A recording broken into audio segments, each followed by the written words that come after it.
Alright folks, so in this video what we will do is we will cover the newly released langgraph-swarm library. So this is a lightweight library which has been released by Langgraph, and it can be used to create an architecture which typically we call it as swarm architecture. So you can see in the image that it is different if you compare with the supervisor architecture. So in case of supervisor architecture, we have a supervisor, or each of the agents are connected to the supervisor, right? So you start from the supervisor, then you go to any of the agent, then the agent does its task, and then it again goes back to the supervisor for the further steps, right? But in case of swarm architecture, we eliminate the need of a supervisor, and there we only have the agents, and we kind of create connections between each of these agents so that the agents can do the hands off for the further task execution, right? So in case of this example, if you are starting with agent 1, so if you can make it this agent as a default agent, then the request will come to this agent 1, and if the agent 1 needs to make a tool call which is related to agent 1, then it will do, and then it will execute that tool call and it will finish, right? But if the tool call or the task is related to agent 2, then it will do the handoff, right? So this concept of handoff is very unique to this swarm architecture. So it will pass the control to this agent 2, and the agent 2 will do its task, and then it will finish the execution, right? So this is what the typical architecture is in case of swarm architecture. And if we compare the differences, so typically in case of supervisor, the execution starts with the supervisor, right? In case of the agents with multi-agent supervisor, right? But in case of swarm, it starts with the default agent or with the last interacted agent, right? And then it performs the execution of the whole flow. But in case of supervisor, it should, once the task is executed at the individual agent side, then the control will be sent back to the supervisor, right?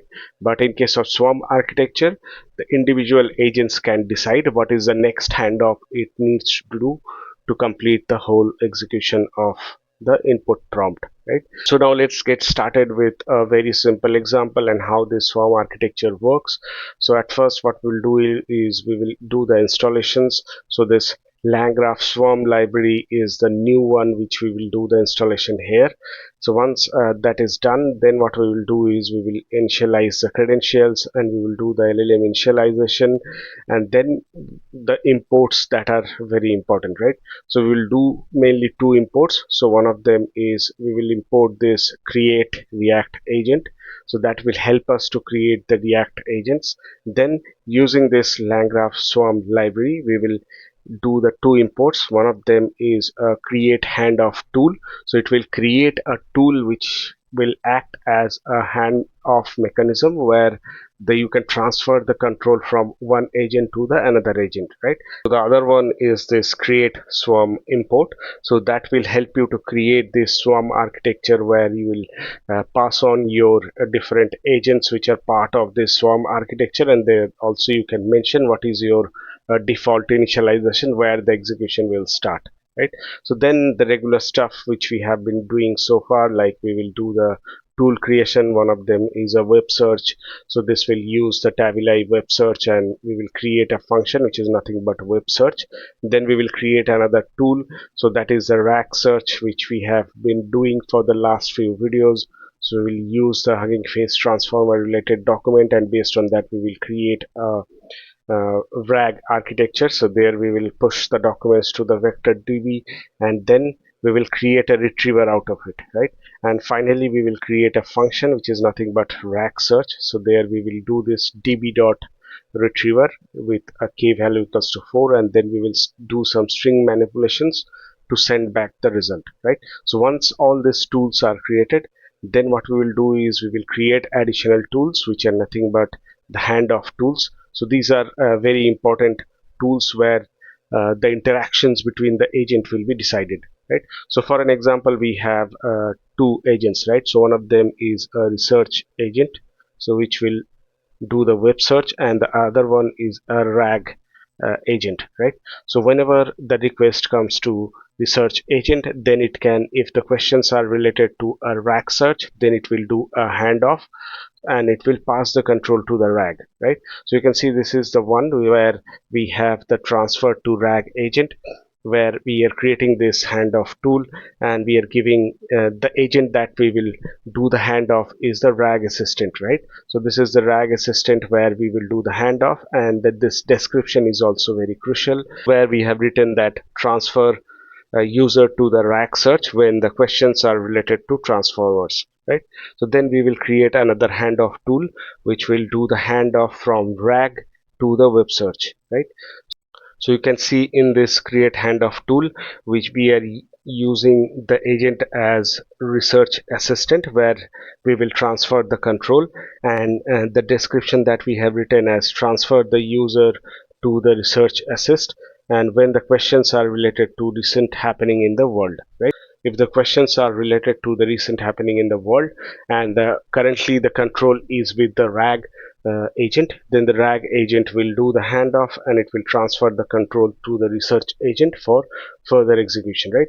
So this can happen when you are creating a thread, and using the same thread ID you are doing multiple tool calls or multiple prompts you are firing. So the handoff is very crucial that time, and whenever the control is either of these two agents and the questions are a bit different, then it will do the handoff to complete the whole execution of the task. And what we will do is we will create the agents. So you can see at first we will create this research assistant, and in case of research assistant, what we will do is we will use this web search tool, and the other one which we will use is this transfer to RAG assistant. Whenever you are creating the research assistant, that time we will use the transfer to RAG assist to pass the control to the RAG, and whenever you are creating the RAG assistant, that time you will use the transfer to research assistant, right?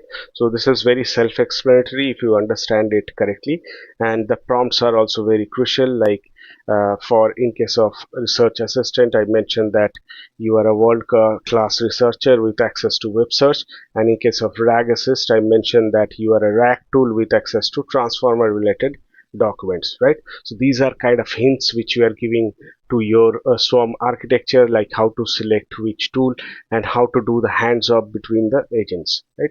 So once that is done, then what we will do is we will create the swarm architecture, right? So we will use this create swarm imports that we have done previously, and so there we will use the agents. So one of them is a research assist and the other one is a RAG assist, right?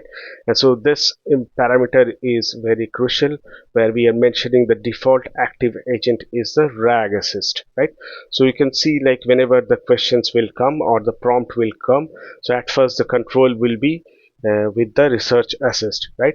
And if the questions are related to recent happenings that are going on in the world, then it will use the research assist, and if the questions are related to RAG, then it will do a handoff and it will pass the control to the RAG for to get the particular answer, right?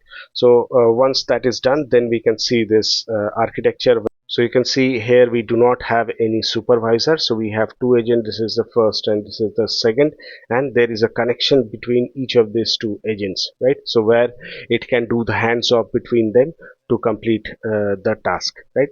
So once that is created, then what we can do is we can start firing some questions and we can monitor how the flow is working, right?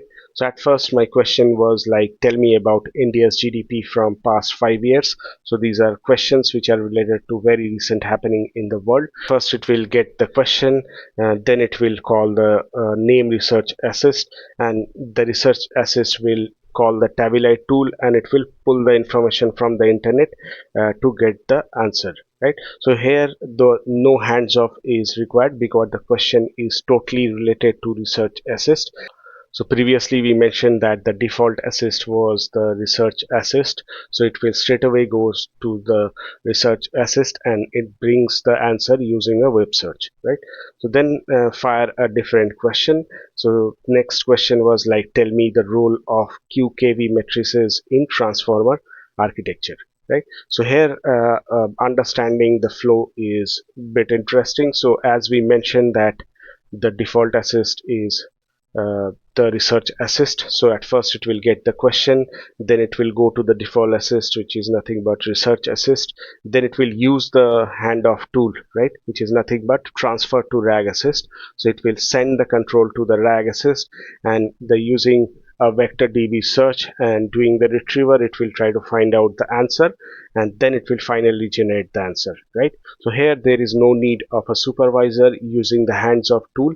It will keep on doing the hands off and try to find out the best answer using either of this assist, right? I hope you got a good understanding of this very simple looking architecture, which is nothing but the swarm architecture. So with this I will end this video. Thank you. See you in the next one.